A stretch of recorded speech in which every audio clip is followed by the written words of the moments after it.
Hey y'all, my name is Z and I am the Director of Youth Outreach for the Future Perfect Project. And we believe that the self-expression of LGBTQ plus teens and allies is a declaration of a better future for us all. We are being joined by Ilona Verley of Canada's Drag Race tonight. Hey Emma, thank you so much. I'm really excited that we have Ilona joining us shortly. It's going to be a beautiful evening, and happy Indigenous Peoples Day to everyone. I'm so grateful that we can gather in this space and just begin a conversation with a non-binary two-spirit person to really bring us together on a beautiful day. Hey everyone. Hey Demagoguery. Hey Artemis. So excited. Me too. Hey Queen. Hi Dia. Daily Ilona Verley. I love it. I'm so excited that you're here. This moment's epic. I'm excited. We're just waiting on Ilona to log on with us, and we'll get going. In the meantime, my pronouns are they, them. I'm super excited today. It's been a beautiful evening so far. A beautiful day of celebration. We were hosting a workshop with Stand for Trans this weekend with L. Morgan Lee, and it was incredible. We did a land acknowledgement, and it was really different because it was acknowledging the people of this entire continent and this hemisphere. And so it was really beautiful to just begin with that kind of love and that kind of acknowledgement. And the workshop was phenomenal. The way in which young people were speaking about their bodies. The workshop description was the art of our bodies. And we discussed self-expression and the voices in our head that sometimes tell us that what we are, who we are is wrong. And now we are exploring what it means to be loved and to find those voices of love for us. Oh, Ilona is here. I'm excited for them to join us. It's going to be so wonderful. Oh my God, it's starting. It's going to begin soon. Ilona has arrived. Thank you for complimenting my jacket. I very much appreciate it. It was a beloved gift of our executive director, Celeste Lacine. And I'm just so grateful that there's so much generosity here in this evening. Ilona is here. So just, if you're watching Ilona, you just go to the little, oh, there you are. I'm so excited to meet. Okay, I'm nervous. Okay, I'm over it.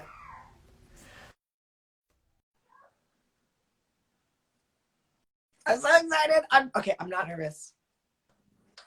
The nerves are gone. Hello, Ilona. Oh my goodness. I'm so grateful to have you here this evening. How are you today? I'm good. How are you? I'm happy to be here.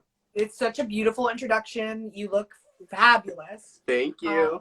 Of course, happy Indigenous Peoples Day. Thank you so much for your generosity, for your time, your willingness to give a dialogue for the young people that we speak to here at the Future Perfect Project. And just a reminder for those who are watching, the Future Perfect Project is a grant-based organization that believes the declaration, the self-expression of LGBTQ plus teens and youth and allies is a declaration of a better future for us all. Oh my God, I'm very grateful. I'm very excited and giddy, and You're I've got so such sweet. a talent question.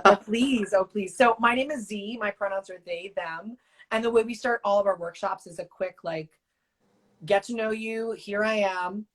I'll go first, and then you can follow, and we'll just jump right in. So my name is Z. Yeah. My name is Z. My pronouns are they, them, and I am we use our pronouns, and they are feeling giddy in Roselle Park, New Jersey. Love it. I am Ilona Verley. My pronouns are they, them, she, her, and I am feeling happy in Vancouver, British Columbia. Yes, all the way from Canada. We're going international tonight, baby. This is so exciting. So I just wanted to jump right in because I feel like so much of us have gotten to know you through Drag Race, and I want to get to know you on a different level.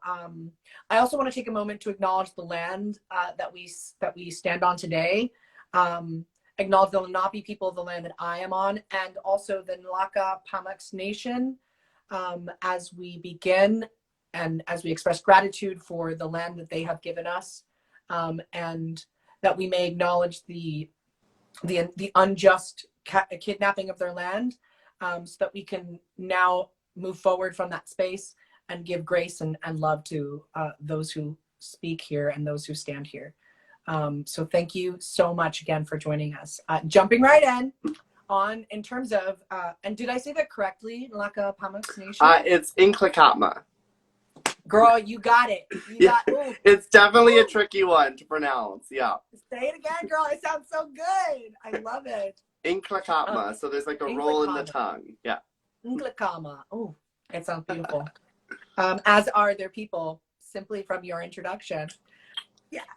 So I'm just wondering what it was like growing up as a queer non-binary person in British Columbia and in the Inglakama Pamux Nation. Yeah, so for me, you know, growing up, I very much came from a more sheltered background. So I didn't really know if like coming out was the thing for me. Obviously, when I realized I was queer, I was like, maybe we're just gonna not do that right now. And so I had a few years in high school where I came out to my friends, and it was great. I'd go to school and I'd be living, and then I'd go home and I'd put myself back in the closet and be like, oh yeah, there's this like girl I have a crush on. She's like so hot, like, you know, and do that whole thing. And eventually I got to the point where I realized that it wasn't that big of a deal for me to come out. You know, I'd started watching Glee with my mom and her favorite character was Kurt. So I was like, this is gonna be fine. It's gonna be fine. So I originally came out as bisexual to like ease myself into gay. And then from gay, I started doing drag. And then I eventually sat my mom down and let her know that for me, I see myself as non-binary trans and that I identify as female for the most part. And that being gay is something I no longer really resonate with. And she was really great. I got to have a really good conversation with her. She was really receptive of hearing what I had to say. My mom has always believed in like a two-way conversation is the best way to promote healthy relationships. So I was very thankful that my coming out was fairly easy. You know, I just kind of got in my head a lot. And if I didn't do that, I'm sure I would have been out sooner. But yeah, I for the most part had a very good coming out in all instances.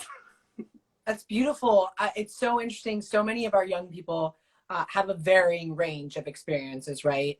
And I love that you acknowledged the relationship between gender and sexuality. I know for me, when I came out as non-binary, I was like, wait, I've lived in this binary world of, oh, because my body is a certain way, I have to prescribe myself a certain love. And what you had to say just opens that envelope so much wider.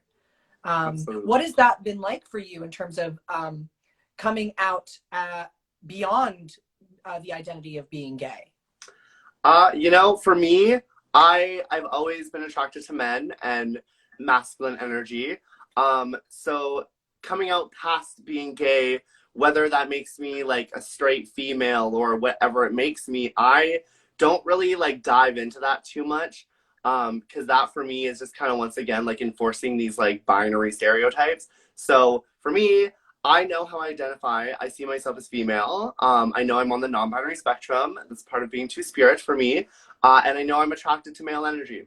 That's it. It's that simple for me, you know? Yes, break down the walls. Yes, break down the expectations. The brilliant actor and activist, Asia Kate Dillon, said it perfectly in my experience. I remember hearing them speak in front of New York City Hall, talking about their experience with New York now acknowledging a non-gender on the ID. And they were just saying, you know, identifying as a non-binary person is an act of dismantling systematic oppression. I was like, whoa, you better take me there. Yeah, absolutely. So moving on right along, because it's just so beautiful the way we've just started to inch into what it means to be a non-binary person. You're interviewed saying, I had no one to look to on TV that was like me. What were your closest cultural icons that you found in the media? None, you know? And as a queer Indigenous kid going through high school, because I had really no one to look up to that was like me in the slightest, I ended up in this really shitty place of trying to present myself as white and white passing and doing that whole thing, you know, wearing blue contacts every day to school, dyeing my hair blonde, trying to look more white so that I could fit in. And because I thought that's what I needed to be to make it in media, you know. And it wasn't until after high school I realized like that I had just thrown out like the most important years of my life pretending to be something that I'm not, just to try to better my chances in society under someone else's expectations, instead of bringing my own expectations to the table and being like, no, I'm Indigenous and I'm gonna make a place for myself in mainstream media, you know. Instead of trying to be someone else, I never thought to just be myself, you know. I got put in this weird box and was just kind of really fucking shitty, you know. So I'm very happy now that I'm self-aware, and I know that clearly just being myself was the quickest way to make my dreams come true and make it in media. Mm-hmm. Oh, you put such a smile on my heart. I'm clutching my pearls, girl. I'm clutching my pearls. On that moment of the beat of high school, right? Because so much of our community is living in high school right now, in the world right now. I'm wondering what your experience was like when you were in high school and it was like, oh, I'm just different, or there's something in the world that I need to see change. I'm wondering what that is for you, what that was like for you in high school, and when there was that moment of like, oh, I'm not only non-binary, I'm not only at the time gay, but I'm also a drag queen. I'm also saying drag on purpose because it sounds so good when you say it. Thank you. That's so funny. Yeah, you know, for me, grade 12 was when I kind of started playing with makeup and like doing drag. I had a little blunt bang wig and this fierce little trench coat, and I thought I was the only fucking girl in the world. And I showed up to school one day in full fantasy, and I was walking down the hallway and I was like, ain't no one can tell me nothing. I was serving you full high school girl going to school, and I thought that I was just the beauty. I wasn't. I look back, I see photos, and I'm very surprised that I did not get harassed that day. You know, it was pretty rough. I had like red lipstick down to my chin. It was not the beautiful fantasy, but yeah. So I started kind of, you know, being really queer in high school. You know, getting it out there. And that, for me, finding my queerness is what really helped me find my culture and get back to my culture and realize how happy I was in being vocally queer, and how that was kind of a bridge for me to be happy being vocally Indigenous. Mm-hmm. What's the best part of being queer and being Indigenous for you? I think for me, it's the fact that I get to be myself. I get to leave my house every day without a chip on my shoulder, you know? I know that every day I'm going out being myself and I'm not lying to myself or anyone. Those are the hardest years of my life, lying to people around me, being like, I'm straight or I'm this thing I'm totally not, you know? And just being self-aware, I think, is the most important thing. When you're really able to just accept who you are at the end of the day, it helps you live a very healthy, happy life. Yes. And you're someone to so many people that is so visible, you know, the visibility. Often I've experienced that when I'm not dressing a certain way or I'm wearing more boy clothes, that I'm somewhat invisible. Yeah. And I'm wondering, because you speak so eloquently about that, like, I love it when you said that point about just like not like blonde, like making your hair blonde and being white passing or trying to be white passing. As a Latino, as a Latinx person myself, I've reckoned with that. I'm reckoning with that and how people perceive me. I'm wondering what visibility means to you. You know, for me, it's the gateway to all things great. Growing up, like I said, I had no one to look up to and be visible and inspire me, you know, and it put me in these dark places of shame and self-doubt. So for me to be able to be visible and give to other people even just a sliver of inspiration that, like, look, here's someone slightly like you know, and I've made it. I'm having success. It's possible for you too, you know, believe in yourself. Know that someone like you can be successful. Because it's so easy to get in your head and just think that, oh, no one like me will ever make it, you know? That's something I struggle with. Even now, a lot. I still have this like constant looming feeling of not feeling good enough. And I have to check myself time and time again and remind myself I am good enough. And anything I'm doing is great. And as long as it's making me happy, who gives a fuck? Something I love that you said just made me think of, you know, what a lot of our participants in our workshops, we have writers workshops where we talk about what's going on in the world, and we have free write prompts where we talk about it, and you can find out more by following us at the Future Perfect Project. And for those of you who are watching, and also Ilona, if you want to give us a follow. Oh, I mean, I'm she excited for the clocked me. idea. She clocked. I feel, girl. I'm just wondering what you would say to people who are facing this anxiety, and sort of the overbearing weight of the world right now. What piece of love or opportunity would you impart to people? I would just say, obviously, you know, right now we are all living in the craziest time that probably any of us will ever live through. So know that anything you're going through right now is totally valid. And if you're fucking crying yourself to sleep every night, don't beat yourself up over it. It's fine. You're allowed to be emotional. You're allowed to feel pain in these painful times. And just don't forget, though, to still be happy and have happy moments. Not every day can be inherently happy start to finish, but you have to find moments in every day that you can have happiness, you know? And that's something for me as someone who struggles with mental illness like a lot, is that I really have to focus on making sure that there's one part of every day that I can highlight and be like, this was a good part of my day. Because not every day is a bad day, you know? There's little breaks in the clouds of sunlight, and that's something I think you just have to hold on to until you're in a place where there's a lot more sun in your life, you know? And there's nothing wrong with clouds if you know how to look at them and say, tomorrow it could be sunny, you know? Yes, sister. Yes. Louder for the people in the back. Yes. It's so interesting because I recognize, like, sometimes I'm just a quiet queer, you know, like, and some days I'm like, oh, see me, world. And that for these young people, just being able to acknowledge, like, wherever you are, there you are. You know, like, Yeah. it is beautiful to be where you are and to feel what you're feeling and not feel like you have to suppress it. And what you said is so beautiful, like just showing up, and acknowledging situations with mental health, and as someone as well who experiences some issues with mental health, it's like it's so empowering. And someone said in the comments, it's a sidebar, someone said in the comments that I'm so lucky to be with you right now, and I agree. I am blessed. We all are so blessed. Someone asked a really Aw, great question. thank you. What would you say to someone, since yesterday was National Coming Out Day, happy day. Wow, what a beautiful weekend for people. It's a good one.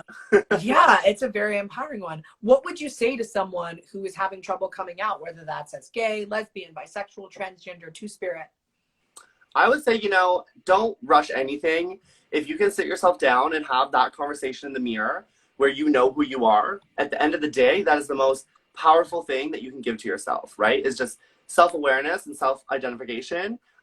Be proud of who you are for yourself, and know that when the time is right for you to share that with other people in your life, the time will be right. You don't have to rush it. If it's not feeling comfortable, don't jump into it, you know? I know many friends who have come out in the middle of fights, and that is not the situation.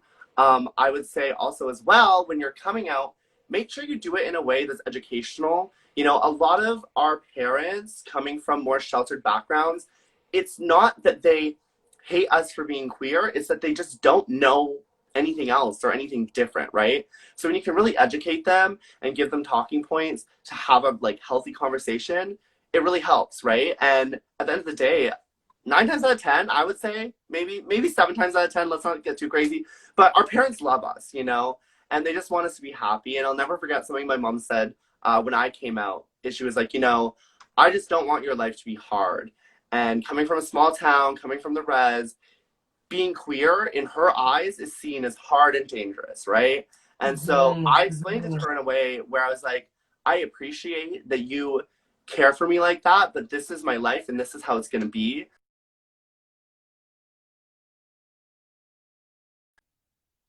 Mm-hmm. Very just wanted to make sure I knew that she just loved me, right? And she wants the best for me. So Mhm. I would say just have a conversation with your parents. 9 times out of 10, you could have this whole idea that they think a certain way when they don't, right? And it can be Yeah. surprising sometimes. So surprising. I've been having this experience recently where I'm recognizing more and more that like I'm presenting in a way that is more true to who I am for me, right? And not for another person. I love that you acknowledge like coming out and the difficulty of coming out during a fight, or it's and that you said not to rush. I love that. That's so powerful. It's a way in which is, shaping the future. These young people are shaping our future in such a beautiful way, and the way you've stepped into your space is so exciting to me. um Thank you. yeah, it's like it is a perfect future, and I'm gonna get to that later. I don't want to get ahead of myself, but I'm gonna ask you so much about life. um oh, this is a sidebar. This is like I'm really interested in you and like what you're doing. But you spoke about breaking into the music industry, and looking to break into the music industry. And what does that look like to you? And what would you say to others who are thinking of pursuing that artistic path? Because so much of the LGBTQ plus community in for the Future Perfect Project are people who are looking to express themselves artistically. I would say, for me, I'm taking my time with it because I don't want to just release like drag queen music. I want to release music that I would listen to, and something that I like. Um, I have a few things kind of on the go a little bit, but I would say just really source out your producers, anyone you're going to be working with. Make sure it's like a good fit, because if you're not having like a connection with the people you're making music with, the music's going to be a little disconnected. So spend a little time researching, and don't rush it. I thought, I was like, oh fuck, I have to have a track out by the time I get eliminated if I want to do music. And I was like, you know what? No, I can do this on my own time. It's fine. Yes, it's in our hands, right? I love that Sorry. you talk about community. It makes me think, oh, no need for sorrow. You are joy incarnate. You made me think a lot about community and chosen family. And I'm wondering if you can speak about your own community, your own chosen family, and how they inform what's brought you to this point. Yeah, I'm very lucky to have a bunch of amazing people in my life who have really helped form the way I see the world around me. My drag aunt, Jaylene Time, is a huge inspiration to me. She is a two-spirit Indigenous trans woman who was the first two-spirit person I've ever met in my entire life. So she opened huge doors for me, just being able to find myself and get a little more involved in my culture again. And just seeing the way that she navigates her life so eloquently is something that has been so impactful for me navigating challenges in my life. So definitely a shout out to Jaylene Time. If you're not following her, follow her. She's incredible. I love everything she does. And yeah.